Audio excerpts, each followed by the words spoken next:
You're listening to the Physio Matters podcast in association with rehabmypatient.com, and this is session 104. Welcome back to Physio Matters. I'm Jack Chew. A special episode in quick succession.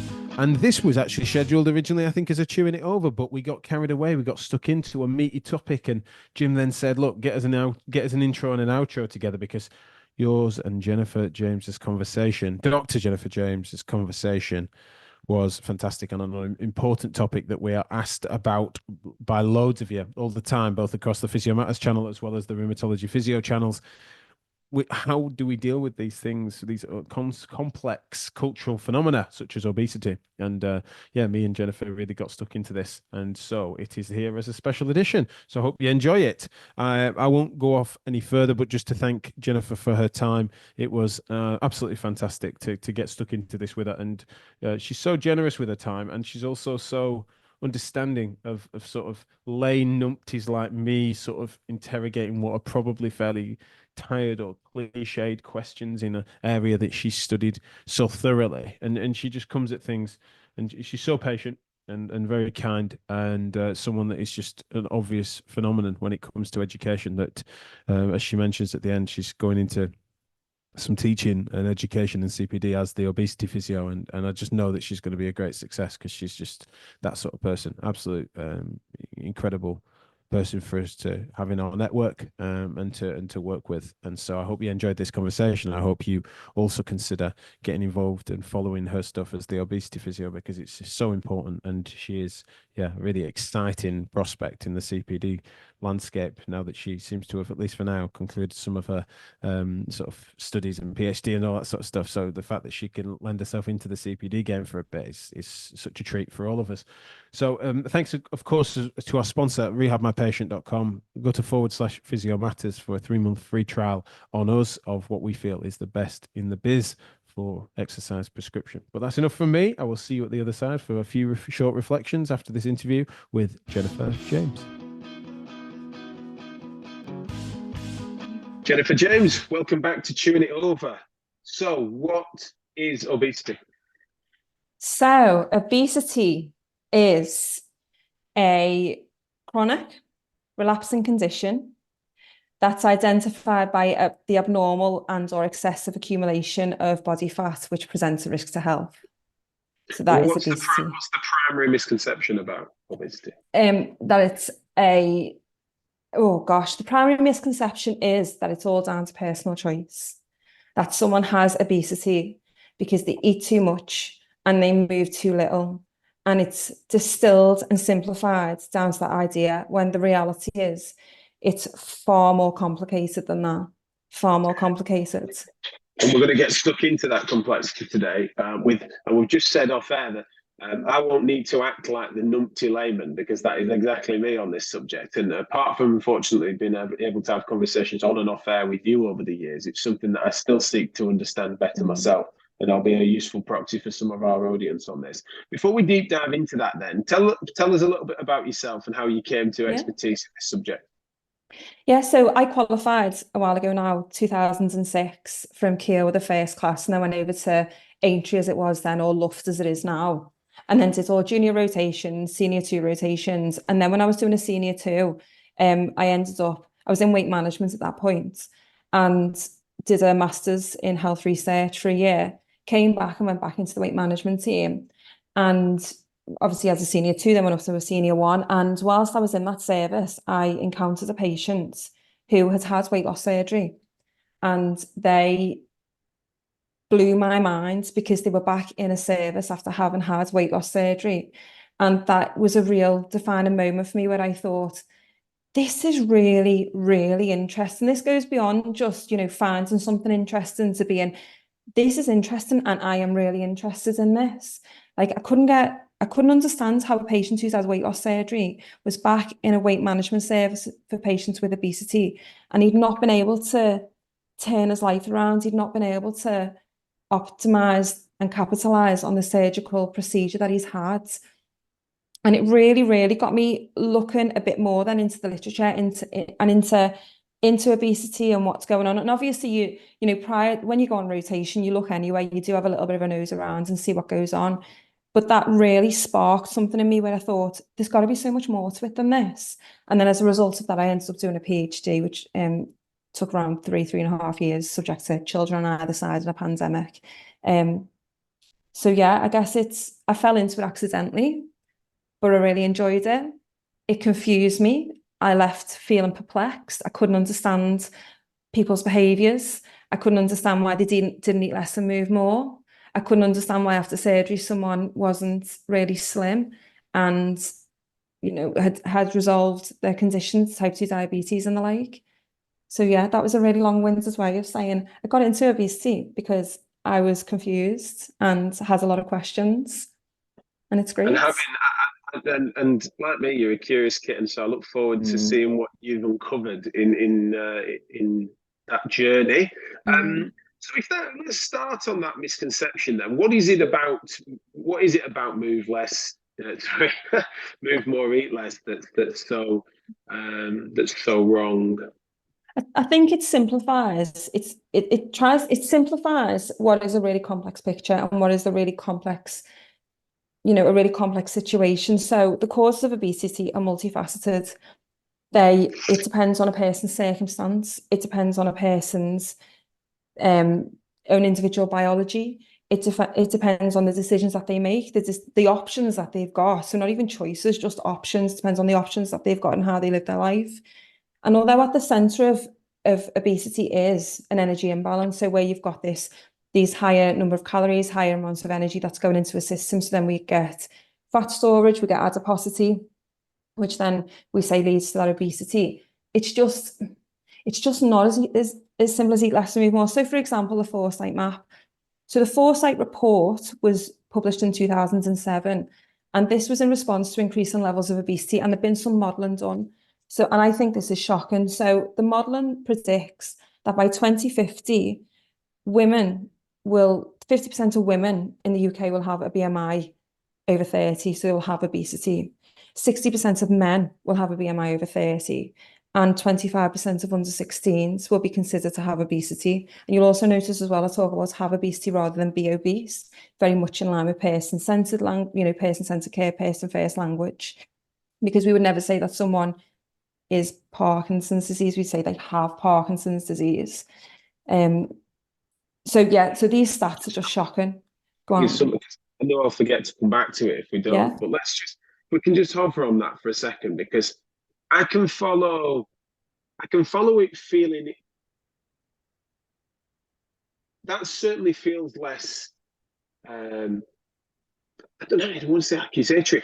I can see it feeling more pleasant. It feels gentler to say has obesity than is obese. Yeah. Right? So, linguistically, I can understand that. But I want to just use your example.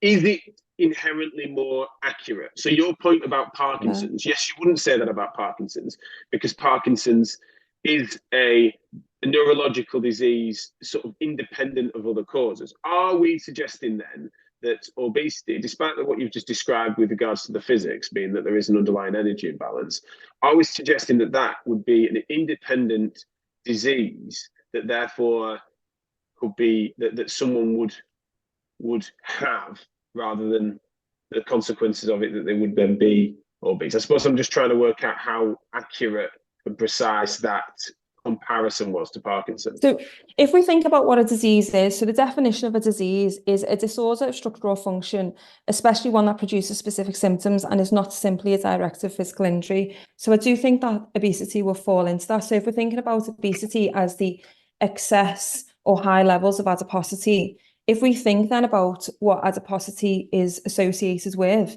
we've got type 2 diabetes, we've got insulin resistance, that obviously leads to that.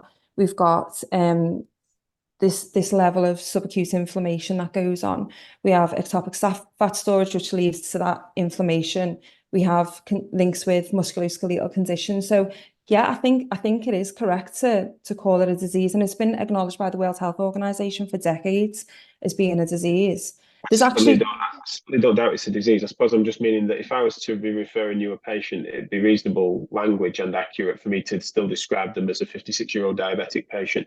And so, whilst what I'm trying to work out is that, can it not be both? Can a patient not have obesity but also be considered an obese person, just as they could have diabetes and be a diabetic person. I feel like I just want to try and understand, because the answer might be that I get it, Jack, on a precise level, but because of what we're trying to do with the cultural baggage of these terms, this is just a more PC way of saying it. If that's the answer, then we'll move on. Yeah, I don't think it's necessarily a more PC way of talking about it. I think people with obesity say, not everyone actually, but lots of people with obesity say, I'm a person first, the obesity is secondary. Don't just see me as you are an obese person, because everything then gets distilled down to it. So they've got, you've got shoulder pain, you're obese. I've got knee pain, you're obese. You've got high blood pressure, you're obese. And it gets distilled down too much. And I think there's lots of stigma and discrimination for people with obesity anyway. That said, the flip side of that is that some people, there's this real kind of body positivity, fat positivity that's used by some people who say, no, this is me, like this is an inherent characteristic of me. And I think that's fine if that's what people want to say. But certainly from an academic side of things and from trying to get published in literature, we definitely go down a person first route first. And in my experience, being in clinical and in the academic kinds of circles, it's person first language. It's people with obesity. Because I can see circumstances where someone might be referring to themselves or others as diabetic, but also have diabetes. And I was just trying to work out whether there was something I was missing as to where there was something within that distinction. But anyway, I risk of derailing us, but I really wanted to make sure I would have otherwise come back to it. So sorry, let's try and pick up where we left off about what it is and what's causing it. Okay, so it is complex. It's complex. There's all sorts of things that happen. So this foresight report, which was prompted to be done in as a result of modelling, which said that lots of the population were going to end up with obesity, identified something called they produced something called the systems map. And this systems map is huge. It looks like spaghetti junction. And in the center of this map is the energy imbalance that occurs. So it's the biological side of that. So it's things like the level of available energy, this idea around, the drive to eat. So what's going on biologically? Why do we eat? What is it that causes that? And then there's these other themes and these clusters around it, which are things like social psychology. So this encompasses things like levels of education, the social cultural valuation of food. So if you're in a family where food is really important, your meal times are super important to your family. You're not one that eats on the go. Well, that's going to be quite an important determinant of your weight, potentially. There's also things like the individual psychology. So a level of stress that someone experiences, how's that going to impact on their behaviours? Things like the degree of physical activity, the activity that they've done in childhood. Have they always been physically active? Is it part of them, part of their behaviours that they've got established?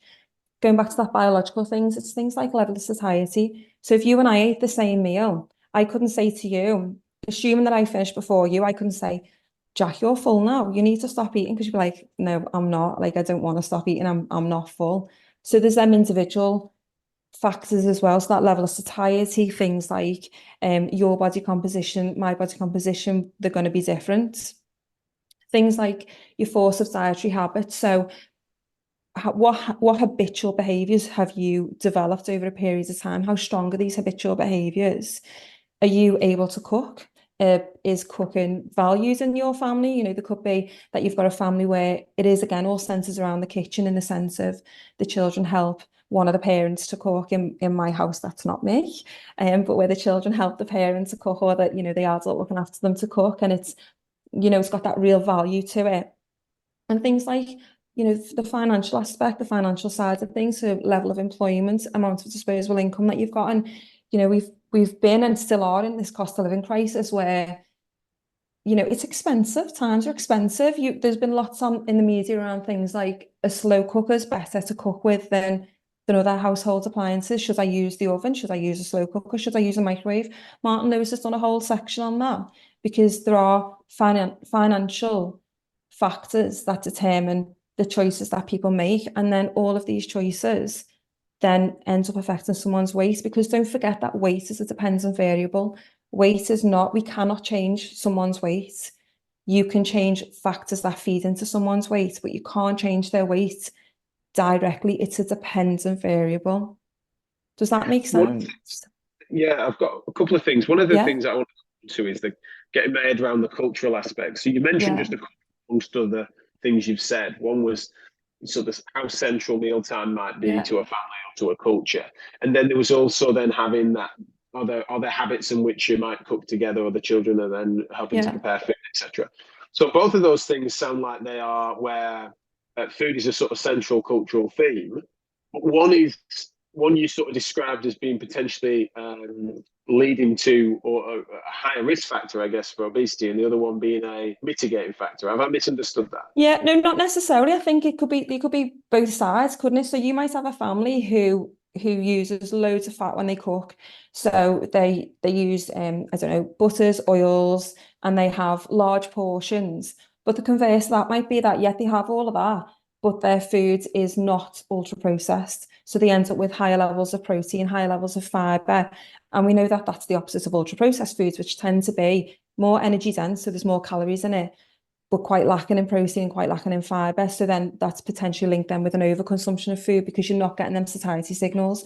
So we could have a family who are cooking, and I'm going to use inverted commas, these like whole foods, where they're cooking from scratch and these are healthier foods. So there might be less being eaten there, but this idea and this growing up with having this kind of really positive approach to food could then have an impact on someone's weight.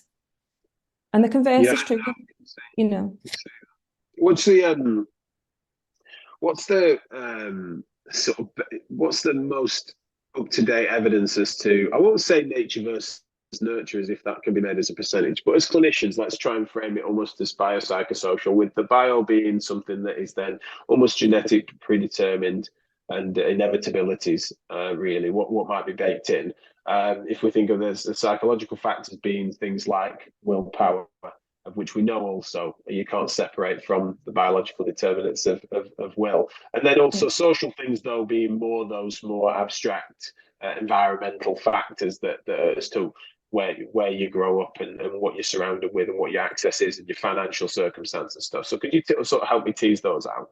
It's so complex. I think that's the issue. It is so complex. So that Foresight report did tease out different things around psychology, biology, the finances, so the socioeconomic status, the culture. It did tease that out, and it ultimately comes down to that we live in an obesogenic environment. An obesogenic environment being one that encourages to in the development of obesity, and people talk about passive obesity and actually how maintaining a steady weight is really quite difficult in the environment that we tend to live in as a general. But all of these factors that this Foresight report mentioned, which encompasses all of that, will then affect someone's behaviour. And these behaviours will then depends whether or not someone goes on to develop obesity. Now, you mentioned genetics, so you can have a genetic where it goes a bit wrong. Well, you can have an error. Let's say that we've got a problem with a gene. Let's say that we've got monogenic obesity. So we've got a single gene which has gone completely wrong, and we've ended up with an issue. I'll give you an example. There's something called leptin. So leptin is a hormone that's released by fat. I'm 99% sure of this. But anyway, if someone's leptin deficient, so our fat cells release this. But if someone's brain thinks that the leptin deficient, they can't identify that leptin, so they can't sense the leptin. And there was a situation, and this is in the literature. So there was a situation with a young child who was 3, and I think he weighed about 45 kilos, something like that, because he was leptin deficient. So his brain didn't realize that this child had really high levels of adiposity, didn't recognize it. So his brain thought that he didn't have enough fat, and that encouraged hyperphagia. So basically for the child to eat more, which is why he ends up being 40 odd kilos.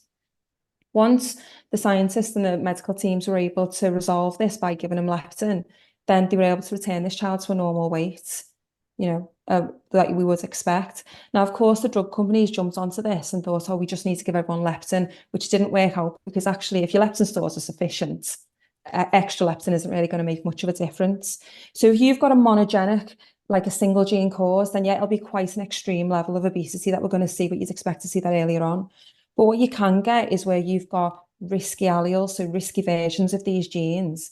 And we know that the more of these risky versions that you have, the higher the likelihood is of you developing obesity.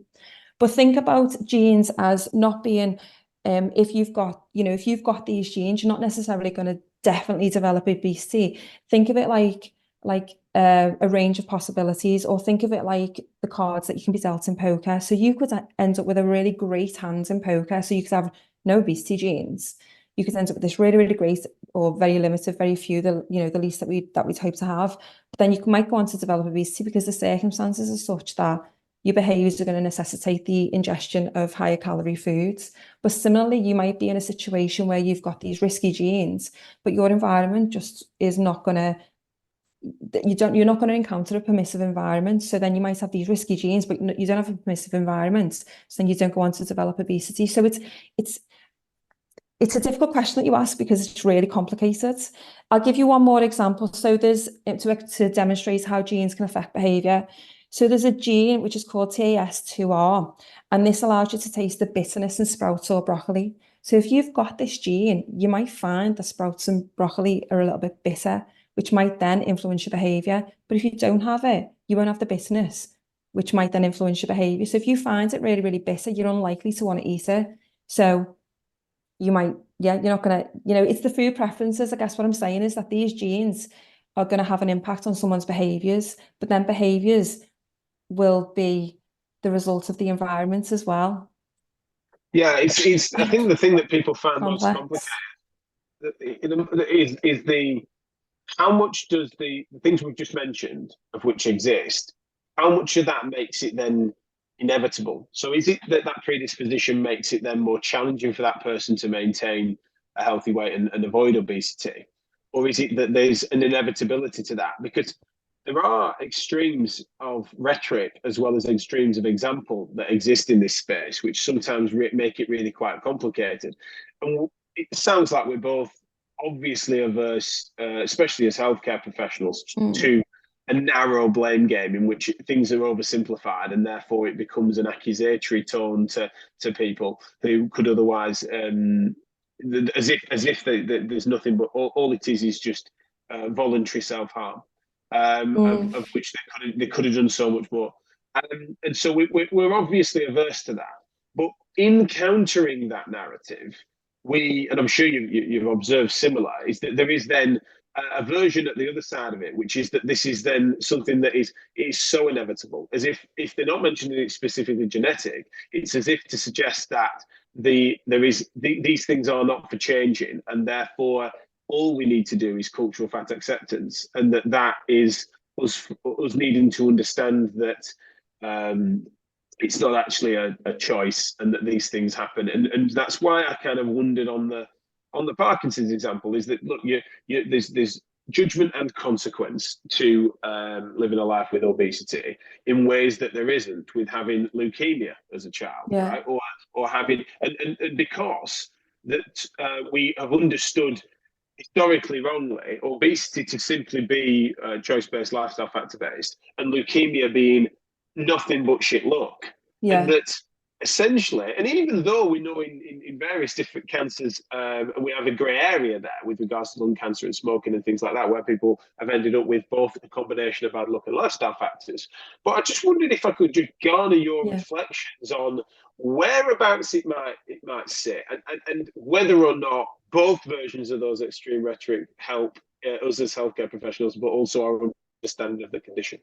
I think the only way you're going to know how much someone's I don't think obesity is an inevitability. And Giles Yeo, who studies weight, he's a geneticist. I think he's in Cambridge, and he studies this, and he says genes don't necessarily determine, but they do give you boundary possibilities.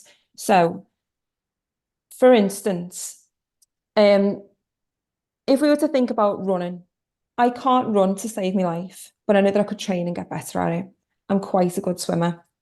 So my genetic makeup is such that there's certain boundaries around my ability from a sporting perspective, but I'm never ever going to be, would never ever have been in the Olympics because it's just not me. It's just not my makeup. So, but I can definitely get better if I go out and run regularly. If I weight train, if I eat things that are helpful, then I can definitely get better. So your genetics don't necessarily, I'm not talking about these monogenic single gene catastrophic changes. I'm talking about just small variants. So they're not necessarily going to be deterministic and say you will develop obesity, but you might end up a couple of kilos heavier than someone who doesn't have the version of the gene that you've got. And if you've got lots of these versions, you might end up a stone heavier than someone. You might end up a stone and a half, maybe. So it's looking at how risky these versions of the genes are, what you have, and then actually does your environment encourage it? So let's say that you ended up with all the risky alleles. You had, I don't know, the equivalent of what would add up to a stone and a half worth of these risky alleles, these risky versions. But you live somewhere where you couldn't get access to a supermarket. You had to make everything from fresh at home. You only had access to an oven. You had an environment in which you ended up making choices, or you had options where you ended up with better quality foods that made you feel fuller sooner, kept you fuller for longer. It would then influence your behaviors, your eating behaviors, as opposed to putting you in the middle of somewhere where you don't have access, or you've got a microwave. You've got a microwave, but you live on a high street which is full of UPFs, ultra processed foods, and you've got the financial means to access them, but because of work or whatever, you're just in a one bed flat or something for a period of time. Your choices are going to be very different because of your environment, but your genetics are exactly the same. We've just moved you from one environment to the other. And we wouldn't say, oh, well, Jack, you know what? That was all down to you, that 1.5 stone that you've put on. You'd be thinking, oh, come on, what am I meant to do? I'm living here. I haven't got access to all of the cooking facilities. What can I do? But similarly, we wouldn't say, oh, Jack, you're so virtuous. You make all your food from scratch. You'd be saying, the nearest supermarket's 45 minutes away. I have to be sensible. I have to batch cook. So I think, maybe a bit of a silly example, but I do think it illustrates that someone with the same genetics can be this, they're at the mercy of their environment, essentially. And I don't think that genes give an excuse necessarily, but what I do think is that genes help us to understand why certain behaviors might be happening and why someone might have a susceptibility to it. We would never ever dream of saying to someone who has a susceptibility to the breast cancer gene, there would never be any blame there if someone goes on to develop breast cancer. But then if someone has the genetic susceptibility to the development of obesity, and that's nothing to do with them, that's what they've been born with. If they've got that genetic susceptibility to the development of obesity, which has a lot of costs for the individual, it's associated with reduced quality of life, reduced earning potential, it's associated with mortality. There's lots of stigma, there's lots of discrimination. We wouldn't take that saying, we wouldn't, yeah. I guess it's not, they're not, yeah. Go on. I'm sorry. I get so conflicted on this because for various different elements of experience, it really speaks deeply to me. And the only way I sort of temper myself from being really quite angry about discrimination in this space, and it doesn't stop me being as outraged about the sort of rudeness and the assumptions and the absolutely unfair judgment that gets leveled at people. But I also end up in this interesting spot whereby, just as it's a complicated area, it's just as complicated with regards to the ethics of various different diseases and disorders that end up having a mixed cause. So, for example, when people start to know that they are predisposed, or it could be understood from family history, is usually the reason. I don't mean someone has a genetic screen at 9 that makes us then realise, and this is futuristic medicine, where we will have it all I'm sure we'll all be profiled, and our children and grandchildren will be profiled in such ways that they will understand their dispositions really carefully. But there are circumstances whereby children that are assessed for cardiac risk and various other elements, or other conditions of which we've come to understand that they have predispositions and risks that have no fault of their own at all, that there are certain lifestyles and social circumstances that they need to therefore avoid. And we kind of know that there's emerging literature with regards to those that have got predispositions to certain addictions and the like, means that they're going to need to be more careful. It's no fault of theirs, of course, but unfortunately that's the nature of the fact that they can't dabble with substances like their friends or colleagues might have done, and alcohol being an obvious example where the literature is strongest. So I suppose where I get a bit torn is that the rhetoric sometimes means that then if someone knows they've got a propensity to it by their own experience or by family history, But then the circumstances don't necessarily dictate that they are completely cornered in. It's not the perfect storm of having only chicken shops for 3 miles and no supermarket, Yeah. or the fact that they've not got any access to any activity or anything like that. So I'm trying to not have the sort of cliched over example.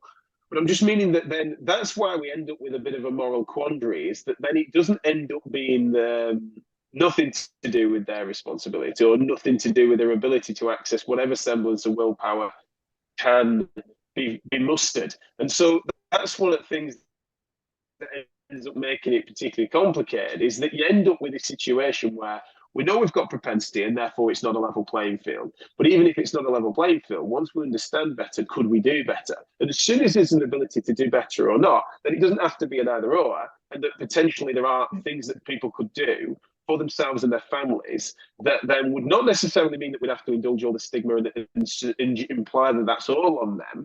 But socially, we need to improve things, but we can't do that without them. That's the bit that is important. The engagement in that process is clearly central to the recovery. Yeah, I think I know what you're saying there. If yeah, I get what you're saying. I think that we know that there's a strong biological driver for certain behaviors.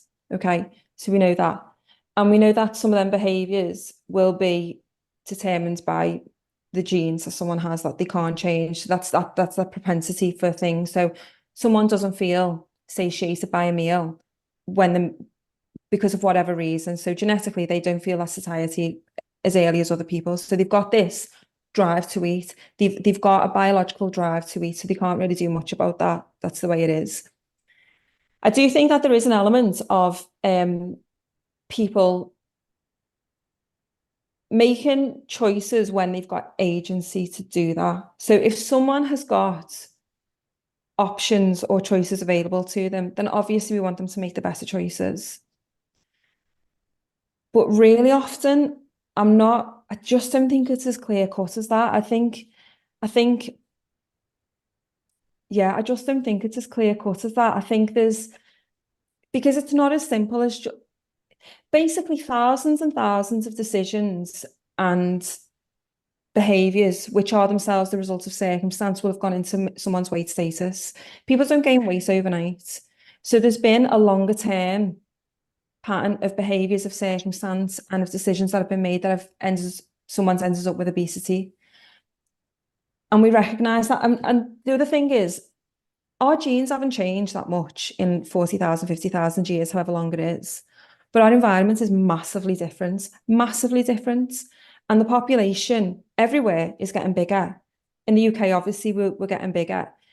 But across the world, we're seeing this upward trend, and it's more in Western societies. The rest of the world are showing a similar pattern, but it's more in the UK, the US, in these Western societies.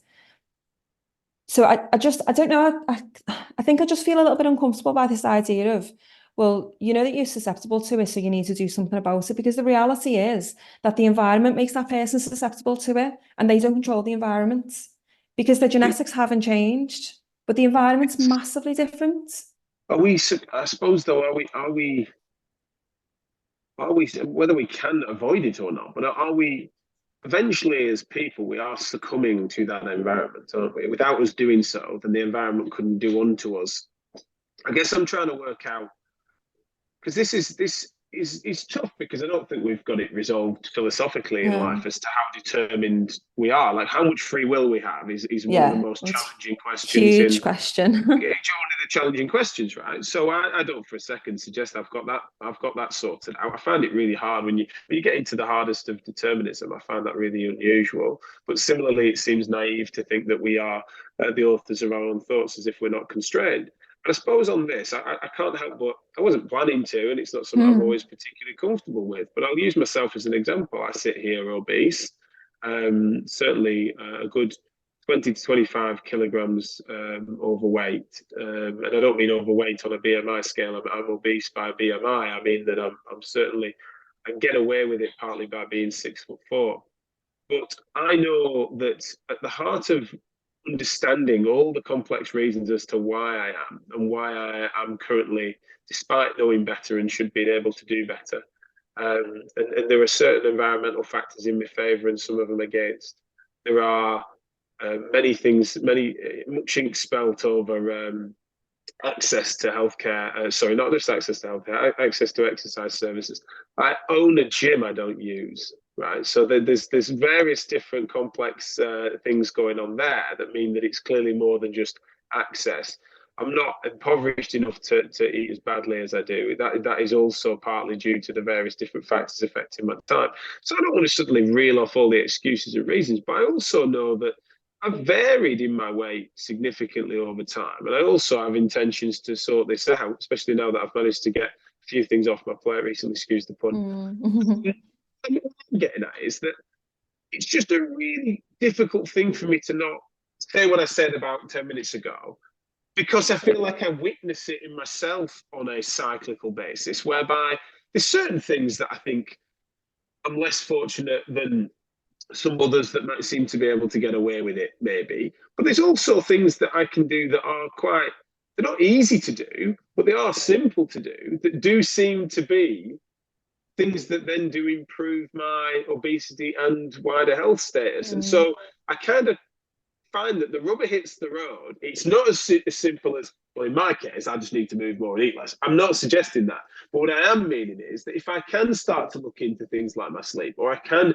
make environmental decisions or put myself into places like that, if I can do some business admin that's actually at the gym, not my gym, another gym, then that is more likely for me to then use it. Or there's all sorts of things there, but they are still strategies that I need to take. I can't think of a circumstance whereby anyone could do those things to me or for me. And that's the bit where I'm trying to work out, is that it's not in any point of blame, in this case, self-blame. I'm just centering that example as one where I know that my obesity status has been something that seemed to be fairly easily influenced by me. And by easily, I don't necessarily mean easy to correct for, but I just mean it does seem to correlate to my behaviours, of which I do feel at least an author of. Yeah, and some of these behaviours are going to be, and you're going to choose to do things because you choose to do things, but other things you're going to be quite driven to do. So why do you enjoy physical activity or exercise more than another person? Why do you feel satiated off a meal that size but not a meal off that size? And you can't control that. That's going to be your genetics, which is about your gut signaling, which is about, oh gosh, all sorts, without going into the real biology of it, but it's around your gut hormones, gut signaling, all that kind of thing. But you do have agency over some of the choices that you make. In my experience, often when people are trying to lose weight, they do too much too soon. So they're very all or nothing. They're very all or nothing in their attempt. So they're either on a diet or they're off a diet. They're either on an exercise regime or they're off it completely. And it's this real dichotomy of all or nothing, and it gets you nowhere.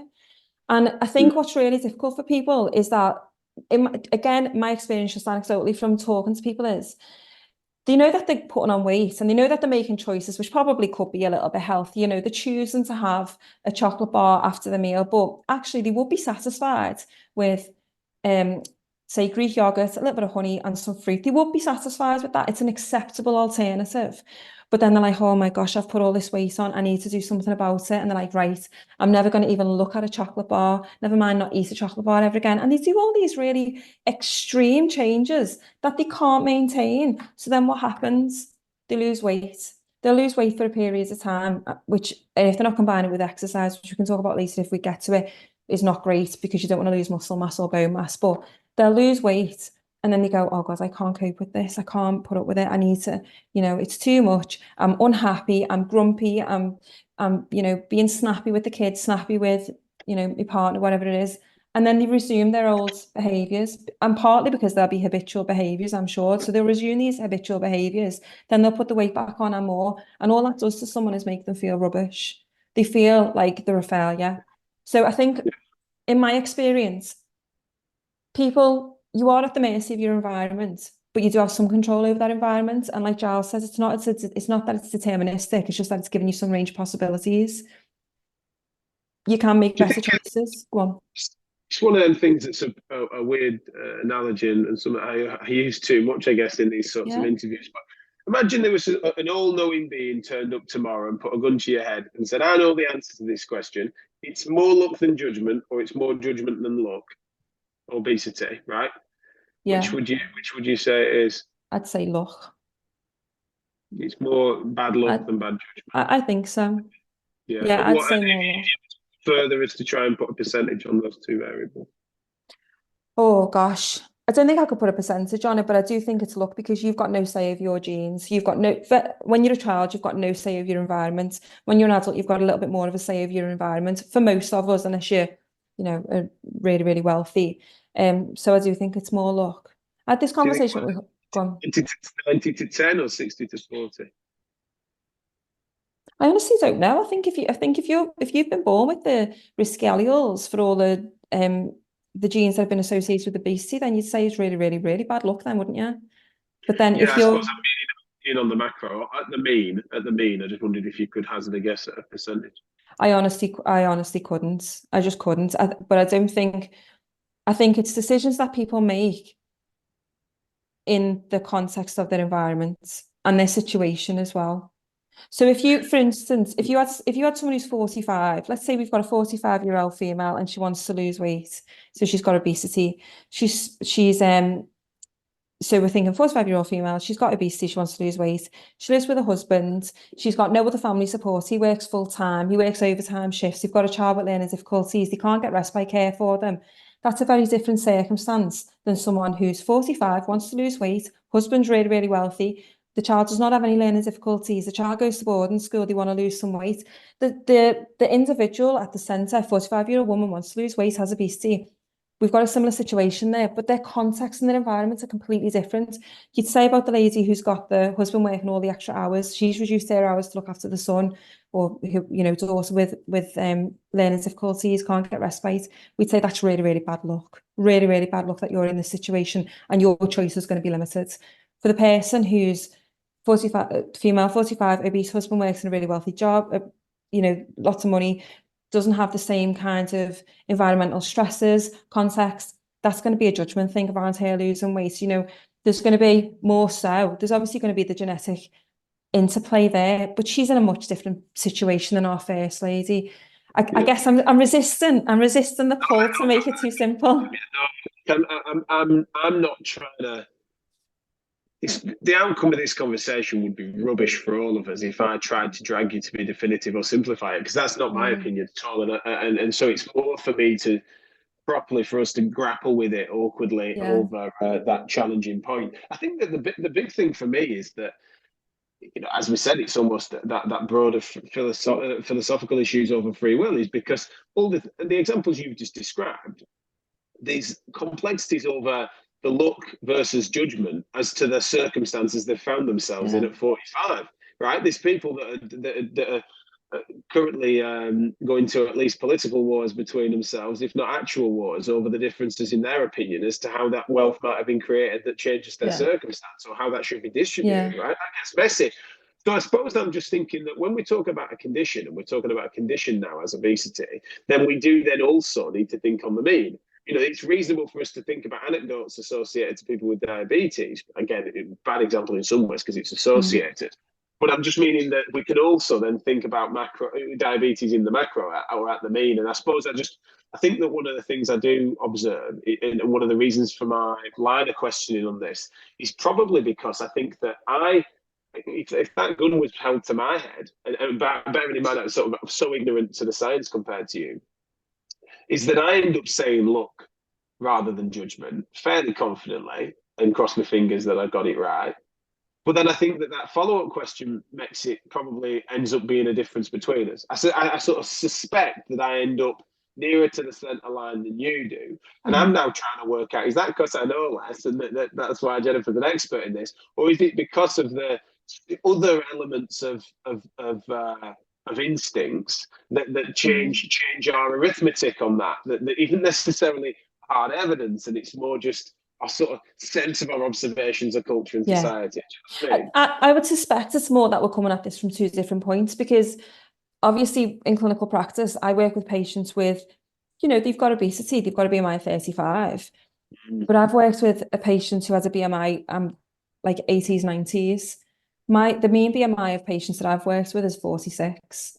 So I'm looking at this quite, really different. So I don't see patients, or certainly when I was clinical not that long ago, I wouldn't see patients unless they had significantly elevated BMI. So I think my experience and where I'm coming at this is much different to yours. Whereas if I was in an MSK clinic, for instance, if I was in an outpatients clinic, I think I probably would come up with maybe a bit more aligned to you, because I wouldn't be seeing the extreme levels of obesity, as in, the higher, the 30s, 40s, 50s, 60s, 70s, 80s, which I have seen. Yeah, no, I think that's a fair point. I think that there is such a relevant medical difference and cultural difference between BMI in its 30s, or obesity with BMI in its 30s, of which is me and my example, by the way, is quite relevantly different to that in its 40s, that in its 50s. And so I think that does actually bring us on to sort of next thing, really. I think quite nicely is that there's a lot being said about then when you end up, no matter how you examine the causal conversation, as we've just exemplified, it doesn't then come up with a clean answer. Therefore, it needs to be, I imagine, a sort of multimodal strategy for how healthcare needs to help to tackle obesity, as well as how healthcare professionals need to engage with that, need to engage with it compassionately, without judgment, with the recognition of the fact that the evidence is pointing towards, if someone don't want to agree that it's more luck than judgment, then they are absolutely deluded if they think it's all judgment. Then we proceed in a process where we've got services that need to recognise some of these lifestyle factors, help with coaching and counselling and accountability circumstances. There are dietary factors, but there are also then medical interventions that I want to get onto with you, and surgical interventions that are appropriate for some and not others. So I don't know where to start in some ways with that, but just if you can give us a clue as to what you think best practice structure is for a service, perhaps that might be a way to start. So I think best practice to manage obesity is a upstream downstream model. So I think you need public health. You definitely need public health interventions in the management of obesity, and we've seen this with the sugar tax. So this is where sugary drinks, not sugar-free drinks, has an additional levy on them, and that was supposed to go towards obesity services. We've seen things like with the traffic light system, for instance. So that's on food packaging. So that's an example of an upstream interventions in an attempt to reduce obesity. And do we have evidence that that's worked, do we? Yeah. So there is some evidence for that. There's another, there was a really lovely research study that was done in 2009. So they looked at restructuring the outdoor advertising space for high fat, salt and sugar foods. So reducing the advertising, I think this was on Transport for London, I say February 2009. And what they found was that there was a reduction in the energy from HFSS foods over that period of time. So there is evidence that these interventions do work. I'm not so sure around the traffic light system, because I do have some issues with that traffic light system, to be honest. The amber section is huge. It's massive. So I do have some issues with that. And then obviously there's been interventions around advertising of high fat, salt and sugar foods when children consume media, but it's been around television. But of course, children don't just consume television now. They're on social media, they're on YouTube and all that kinds of stuff. So there's work around that.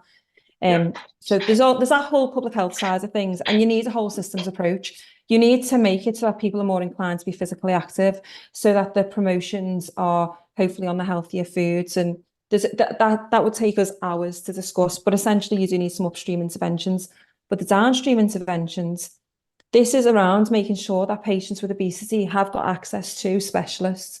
So within the NHS, it's organised into tiers in terms of obesity management. So if you've got a BMI of 35 with associated conditions like high blood pressure or type 2 diabetes, you can access specialist services. So these are called tier 3 services. So this should have a medical doctor in it, dietitian, hopefully a physio, a psychologist, and they would also look to work with sleep clinic. So we'd screen for sleep disorders like obstructive sleep apnea, but also then with the eating disorder service through psychology. But they're like Cinderella services.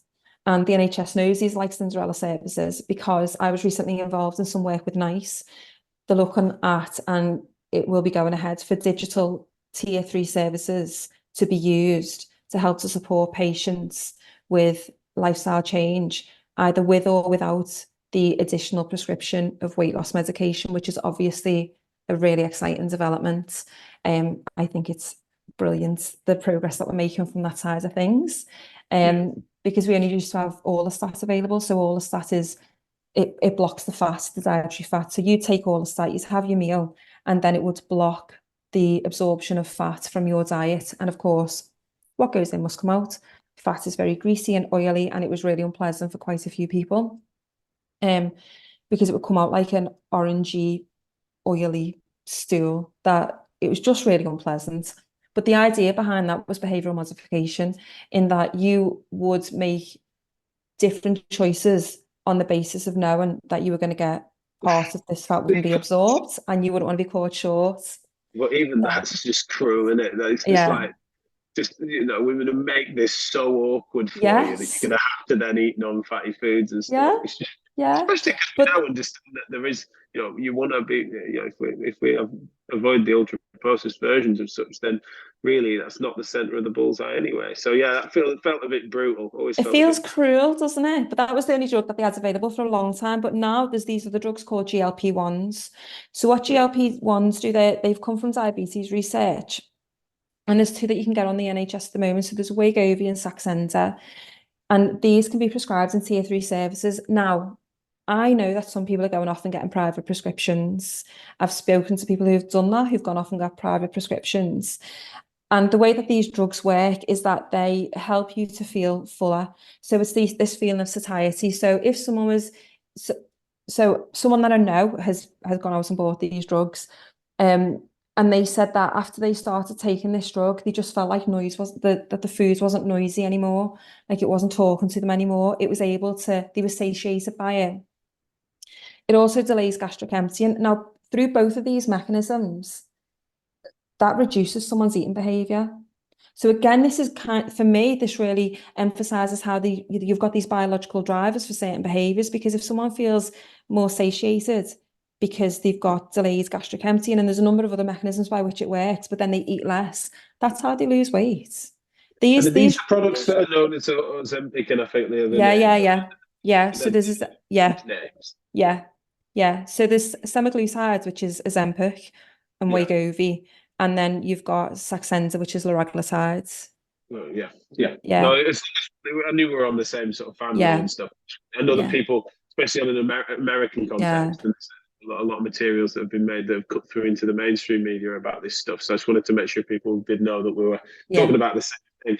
But yeah, the mechanisms in that have still, it's one of the things that's interesting is that we're chasing our tail a little bit to understand how they're working before they've actually been popularized, both in diabetes care and now in obesity care.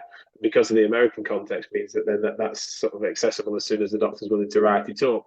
But on a physiotherapy context, and also in a sort of musculoskeletal context, of which our audience, of course, are predominantly based, it's been interesting because there's been observations and studies that have shown that bone density and muscle mass, for those that then don't also complement it with, if they're using it almost as a medicine at a tea party, thinking that that's going to be the solution, then where that weight loss comes from is not always exactly where they might want it. 100%, couldn't agree more. And that's why physio and physical activity is so important. And I think obviously it's the physical activity that's important, but as the physical activity specialist, who are compassionate, who are sensible, who speak to their patients because they want to know more about them, not to get them to justify their actions, that's definitely our role. But you're absolutely spot on. We see this when there's been a huge calorie deficit. So be it through surgery or through drugs, that we're going to get a loss of muscle mass. So of non-fat mass, so muscle mass and bone mass. Bone isn't that heavy really in your body. It doesn't weigh, a lot. So any loss of bone is not great for particularly women who are maybe approaching menopause. And if we think around our muscle mass, we don't want to lose muscle mass, because muscle is where we dump our glucose. That's what helps us to keep metabolically healthy. We don't want to lose our muscle mass. We want to keep our muscle. We want to optimize our muscle mass. And obviously there's age-related changes with that anyway. But you're absolutely spot on that the weight loss will not be coming from where we want it to come from, which is stored triglycerides, which is this fat. We want it to come from there. The only way that you could influence that is by maintaining levels or increasing levels of physical activity, or, you know, lifting weight, resistance training. There is evidence to support that.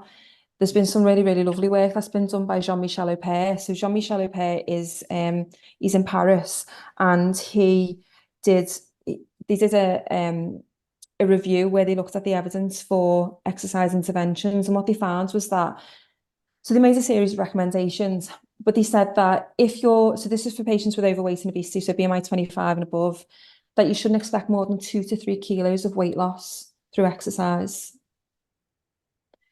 So this whole idea around, you know, exercise your way, it's just, the evidence just doesn't support it. And this isn't me saying, you know, don't do it, it's a waste of time, because clearly it would be in my interest for people to be more physically active. Like, that would be, you know, I could sell them it then, couldn't I? You know, I will get you weight loss. You can't outrun a bad diet was always the phrase, and that evidence from various different places have shown that it is naive to think that if that was the only habit you'd change.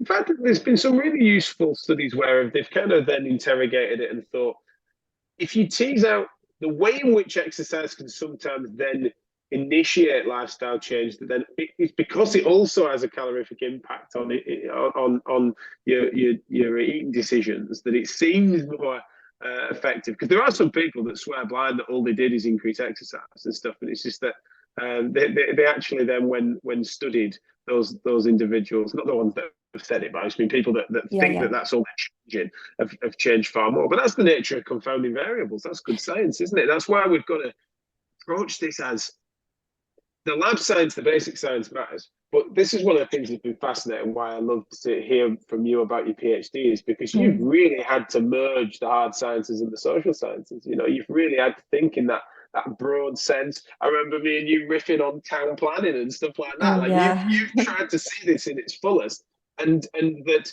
you recognise that healthcare interventions need to not just consider that as part of the causal story, but also think about what best practice services and interventions would look like, involve the medical, but they also involve then the social. So no, I'm fascinated by that. What do you think in terms of, if we try to, hopefully I'm not rushing us towards this, but try me back if we need to, but like let's just speak now really obviously to our shared profession of physiotherapy, and then my primary audience of people that specialize in pain and injury that aren't necessarily always physiotherapists, but certainly those in the MSK space. What do you think is that, imagining that we're still, I don't mean service design that means that we might attract and treat and manage patients with obesity as a primary presenting condition, right? Which, because I think that's, I want to come to that almost, because I think that we've probably both got big ideas we could even collaborate on for that. I'm meaning that right now, how do you think MSK clinicians could better apply their trade and assist people that also have obesity that may or may not be contributing to the condition that they're seeing them for? I think that you need to collaborate with your patients.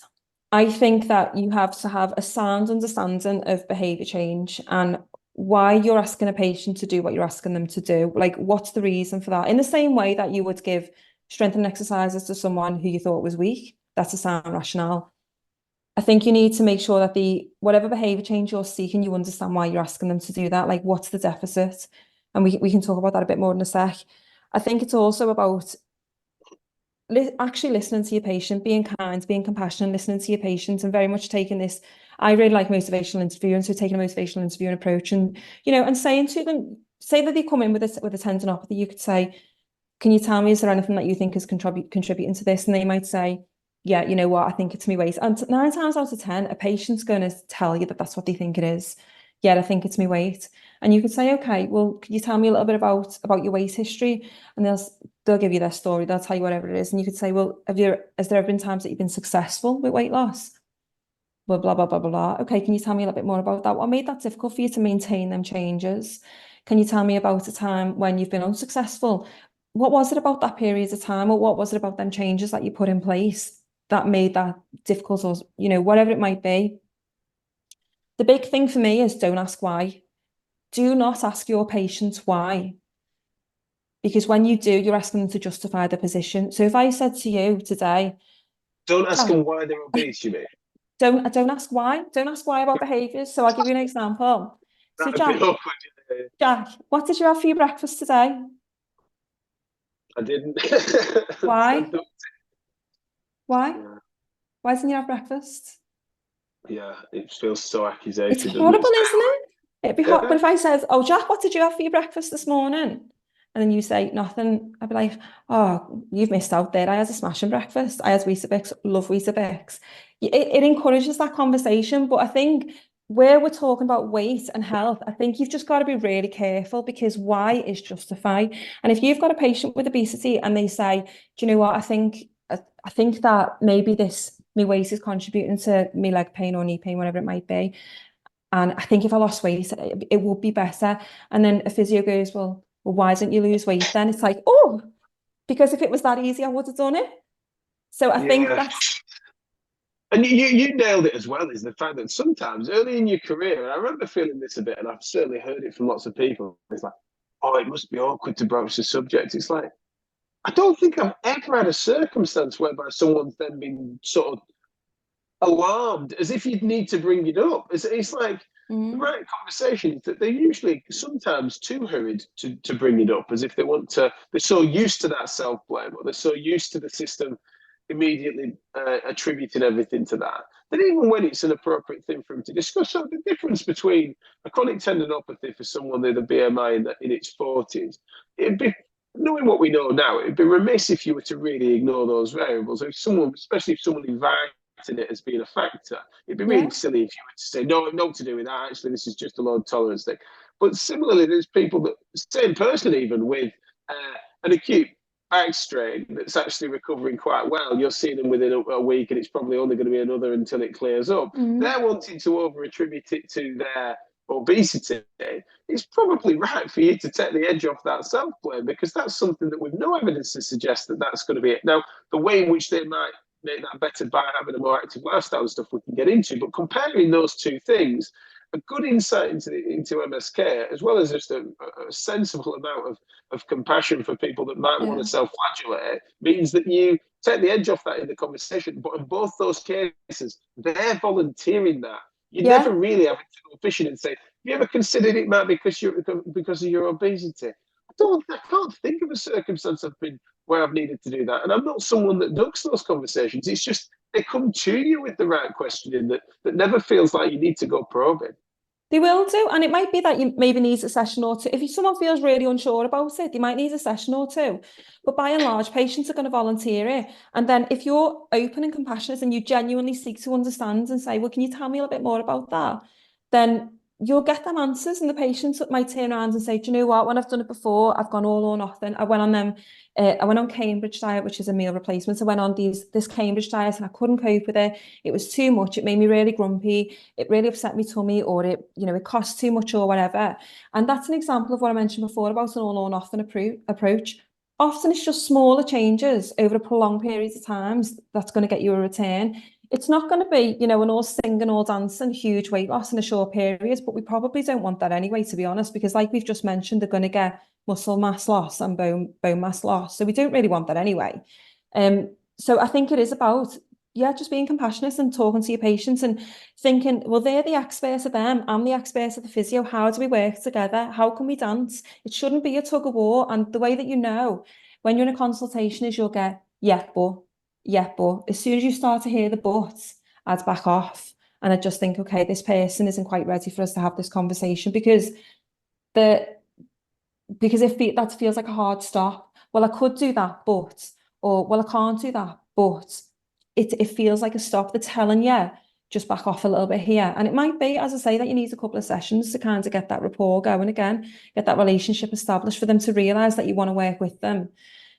But I think this is where the soft skills come in, these soft skills. And I often say to students when I'm teaching, physiotherapy is an art underpinned by science. And I genuinely believe that if you can't talk to your patients, you could be the best physio in terms of your academic achievement. You'll get nowhere with your patients. And conversely, you could be a physio who comes out, with lower grades, willing to learn and all the rest of it. But you've got a beautiful way with your patients. You're going to get them better because you can speak to people. And honestly, physio is an art underpinned by science. So I know that was a really long answer to that. But so MSK physios, it's about understanding.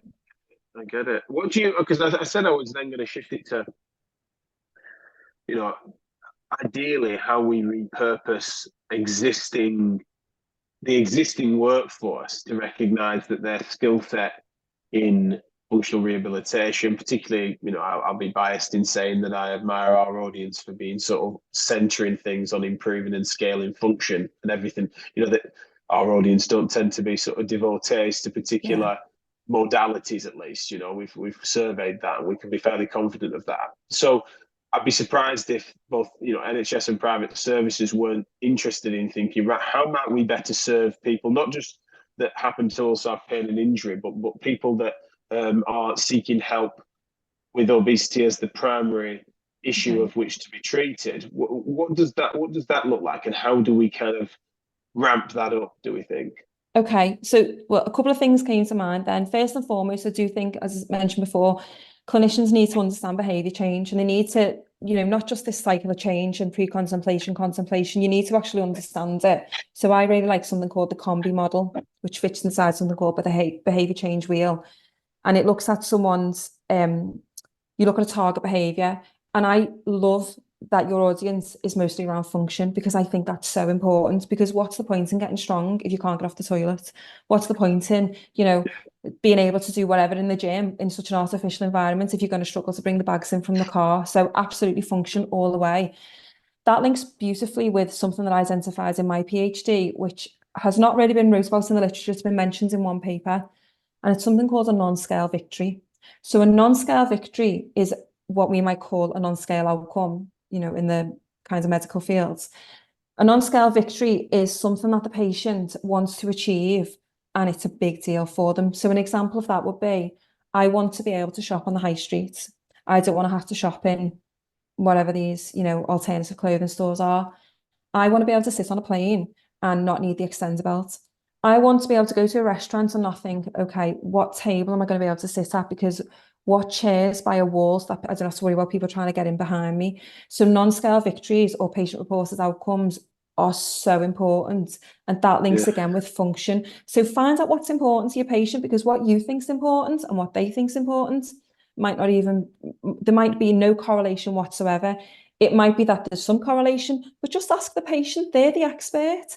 They're the expert of them, and then help them to get there. So for example, someone says, do you know what, Jack? My goal is to be able to play with the grandkids in the park, but I don't want to have to drive to the park. The park's 15-minute walk away. And you say, okay, well, what can you do now? Well, I can do a 5-minute walk. I'm okay with a 5-minute walk. Okay, so your non-scale victory, or your non-scale outcome, your patient-reported outcome, whatever it is, whatever we're talking about, is to be able to get to the park 15-minute walk away. Right, great. So you set that as your target behaviour. So your target behaviour is to be able to walk. And then we'd use a behaviour change technique called graded tasks to say, okay, you can walk 5 minutes. Let's see if we can go a touch further. Can we do 7 minutes? So walk, that touch further, then walk it back. Don't forget you've got to do the return. Let's go and do that. Let's do 7 minutes. Let's put a little break in. Then let's go for 8 minutes. Let's put a little break in. Let's go for 10 minutes. And we gradually build it up, and we're avoiding this dichotomous all or nothing approach. We're taking it in a sensible manner. The patient's always going to be able to see that there's some progress, but it's small and steady. And what I would often do for my patients is I'd draw a mountain.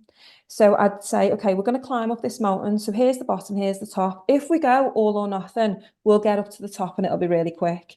I don't want us to do that. I want us to zigzag up the mountain, and it's going to take us longer, but we are going to get there.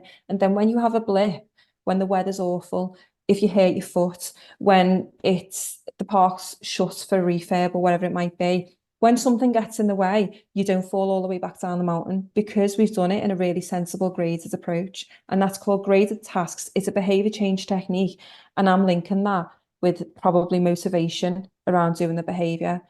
So I'm linking that back to behaviour change theory and frameworks. So for your physios, it's about, or for the people who are listening to this now, it's about thinking, okay, what do I want to change? What's important to the patients? How can I help them to get there? And understand why you're doing what you're doing. In the same way that you know why you do loading exercises for a tendinopathy, you understand the rationale for that.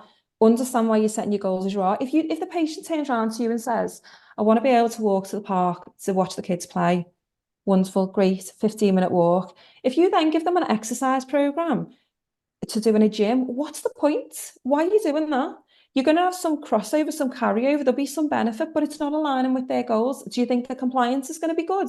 Because I would suggest that the compliance isn't going to be great, in my experience. Yeah, I think you're. I never intended to end up into this as much as I have done, but just from patients of mine in the last 12 months, all of a BMI of low 50s. Yeah. One of them slightly higher, but yeah, 50s. And that were presenting with pain and injury, but we'd overcome various different elements of that. And I realized how compatible it was with my style of practice for me to then be able to work with them on other factors associated, not to their injuries, but also to their obesity. And the reason for that is because central to our service here is asking patients quite overtly, and even in some of our marketing collateral, is we'll say, what do you want to do with your body? And who's helping you achieve that? And we do that because people often say, well, I'd like to go hiking, but I can't because my back hurts, my knee hurts, or whatever. Who's helping you with that? No one, maybe we can. And so if you imagine we've been doing that because we're sort of functional rehab specialists and stuff, and we're trying to help people scale their abilities, that when they say that they can't play with their grandkids, and sometimes that's because of pain, but also sometimes that's because they physically can't because of their obesity and other ill health aspects associated to that, then not having the skill set to help them, coach them, support them, it wasn't that big a bridge to cross. There's some expertise, and you obviously helped me massively with that. But I hope that this podcast can be a start for 10 for people to realise that it's very compatible with their skill set. It wouldn't be that compatible if and again, our audience just isn't this way out. But if you were an MSK physio that was still busy sort of fixing people with their favourite modality, and that you were correcting for various different elements and faults, is that, correcting obesity just feels so out of scope. But if you're someone that's actually into rehabilitating people through exposure, then it's really something that suits. And people will be increasingly realizing through OA and tendinopathy and the like that the systemic inflammatory factors and stuff that we know obesity is only contributing to means that we can be more proactive and not feel like we're a bit doomed for some of our outcomes because of obesity, rather than thinking, well, let's treat that as well. So how might they go about that? Because I know that that's something that I hope you can be central to as well, because as an educator, you're so perfectly suited to sort of help us all with that. Yeah. So let me just make sure I've understood then. So if someone wants to help someone with their obesity, how are they going to go about and do that as a clinician? I think the approach that I would take would be to look at the patient's outcomes that they want to achieve. I think that's important. I would look at objective outcomes in addition. I wouldn't particularly look at weight, because if you're going to measure me on my ability to help someone to lose weight, I am massively going to fail, because the levels of physical activity that I'm going to be doing with these patients are going to be so low, it won't affect their weight. But what it will affect is their body composition. So often I would say with my patients, well, I would like you to use an item of clothing. I don't really care what it is, as long as it doesn't stretch. Like, you choose. You don't have to show me it. It's fine. It's your choice. Choose an item of clothing, but something that doesn't stretch, and can you go and put it on and just see if you can close it, how much you can close it by, or how far apart it is, or use a belt, something like that. But ideally something that goes around the waist, because it's not someone's weight that's important, really, if we're thinking about health and, insulin sensitivity, insulin resistance, and the pro-inflammatory state that many of our patients will be in. It's around where you actually store your fat. So central adiposity it's not the best place to store fat. So ideally something that we put around the stomach. And I'd say, okay, so we're going to be more physically active, and we'd set our goals around that. And then maybe every 6 weeks or so, measure that outcome again. Measure how far they've got with their own patient-reported goal, their non-scale victory, whatever they wanted to achieve. And then ask them how well that code closes. Ask them if they're able to get into that pair of jeans that they couldn't get into before. And there's a couple of reasons for this. The first is because physical activity has a positive effect on body composition, and it doesn't matter where you start. It has a positive effect on all sorts of other markers, cholesterol, blood pressure, insulin sensitivity, someone's potential diabetes status. It's huge, it's wonderful. If you could bottle it, you'd be a millionaire, billionaire, trillionaire, who knows? So it's for that reason. And it's also because you don't want to set yourself up to fail, because you don't want to use weight as an outcome for you. but you also don't want the patient to have unrealistic expectations. And if you say to them, we're probably not gonna see a lot of difference on the scales with this because it doesn't tell me how much muscle or fat you've got, but your body composition, which we can use as a proxy with your clothes, that will give me a better indication. Because patients will often say things like, I haven't lost any weight, but these clothes fit a lot better. Or I haven't lost any weight, but people say, oh, you can see you've lost weight. And that used to bug me because the only way you can see that someone's lost weight is if you carry a set of scales around with you and make people stand on the scales. You cannot see weight. You can see size, but you cannot see weight. And you can see distribution. So you could see when someone's shape has changed. So for me, it would be what's important to them. It would be use the other outcome measures. And as I said, clothes size as a proxy worked really well because you can't DEXA scan all your patients. And then the other one would be around function and maybe use some fitness tests as well if you've got the space to do that. Yeah, obviously getting them to centre on improving their ability is obviously a tactic we always seem to need to use to work around some elements of pain. So we can do that with weight as well. Where can people find out a little bit more about you and what have you got coming up as your new moniker of being the obesity physio? I know. I'm loving it. I could talk about this all day long, so I'm absolutely loving it. So I'm on Twitter, or X as it was. So it's at Jennifer James Doctor, because of course, PhD, it'd be bonkers not to use that title. And then on Instagram, I'm the Obesity Physio, which is all one word. I'm also doing some courses with Training Made Easy. So trainingmadeeasy.org. And this is for any healthcare professional who's working with people with obesity. So if you want to know more about the etiology and pathology of obesity in much more depth than we've been able to cover today, the management of obesity, so we can obviously look at upstream public health and we can review the evidence for that, and then the downstream interventions, and the drugs are really, really exciting at the moment.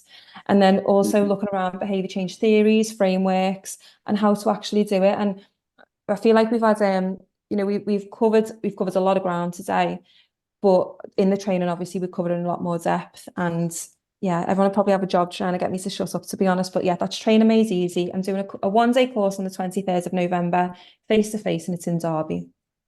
I've just gone on the website now. It's absolutely brilliant. We'll provide the links to that and make sure that our audience are aware of it. Yeah.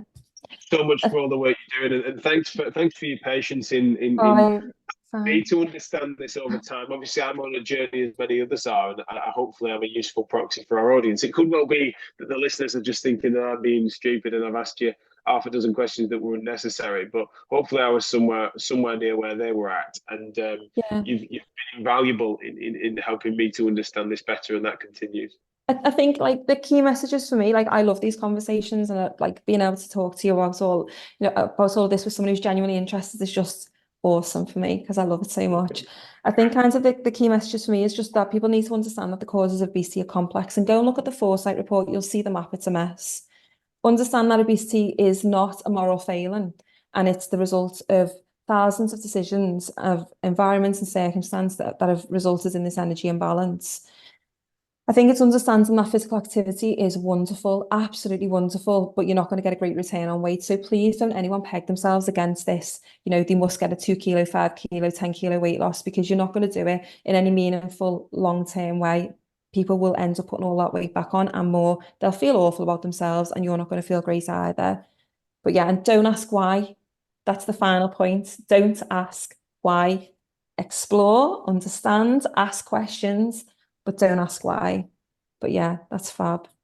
But thank you so much. I really do appreciate this conversation. Thank you so much. It's been fantastic, and we both chat about this on anything, but on this subject we could go on and on. So no, I'm excited for your course. Good luck with all of that, and do let us know how we can help, because I know that our audience need to be snapping that up, because I think we all need to diversify our understanding and better apply our MSK knowledge to this, because I think it is very compatible. So yeah, super exciting times, and thank you for all you're doing. Perfect. Thank you very much. Thank you.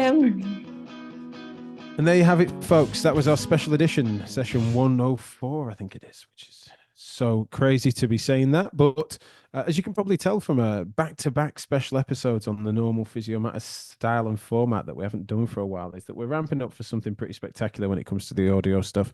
And I will say no more than that. But rest assured, we've got fantastic events coming up with the masterclass series. We've got all of we've been producing through our normal channel from You Matter to Chewing It Over. We've got MSK Mag, of course, now, but we are roaring back with some classic Physio Matters audio goodness coming soon. So a little teaser for you there. I really enjoyed this one with Jennifer, partly because it felt like a real throwback to some of the, I suppose, early Chewing It Over stuff that we did in COVID, but also some of the meatier sort of complex biopsychosocial subjects that we covered in Physio Matters like all those years ago. And I think the contention between me and Jennifer, which I think will continue, but also, it'll continue until I have the sense to sort of concede that she just knows more about this than me, is I bet that I'm talking about, including, reflecting on cases such as myself, right, with BMI in the 30s and what is it, 30s and maybe early 40s. He's so different to compared to like maybe late 40s, 50s, 60s. And so, there's almost like obesity is a disease, but it's also a much more challenging to manage disease when it tips a certain balance, and that won't be an arbitrary BMI marker. Whereas there probably is something that can be, everything's oversimplistic to say move more, eat less, but earlier on in the process or lowering the BMI levels, even if it's still declared obese, is probably, there's more of a relevance to that than when it becomes sort of a really ever more complex and challenging pathology into the high BMI figures. And so I think that was sort of the contention between us on it. And I think future conversation, and not just between us, but with others, will definitely help clarify that further, I think. So massive thanks to her, and again for her patience and understanding in this conversation. She's absolutely exceptional. So please do check out her courses if you haven't already. As she signposted at the end there, she's a fantastic person, a fantastic educator, and I'm so excited to see where she goes next with it. I'll certainly be trying to get myself to her courses or involving her in some of our staff education for work we're doing here, to try and lean into managing this as a primary, rather than just thinking how as MSK clinicians we might factor these things in. That latter part is important, but I do think there is something more for us bolstering obesity services too. So thanks to her, and thanks to you all. And again, because I'm not used to it, I haven't done it for a while, forgot to ask her to do our cheesy sound out, which I'll try and get into the habit of if we do more of these shows. But because I've forgotten, I get a chance to say you've been listening to the Physio Matters podcast, discussing physio matters because physio matters. Bye for now.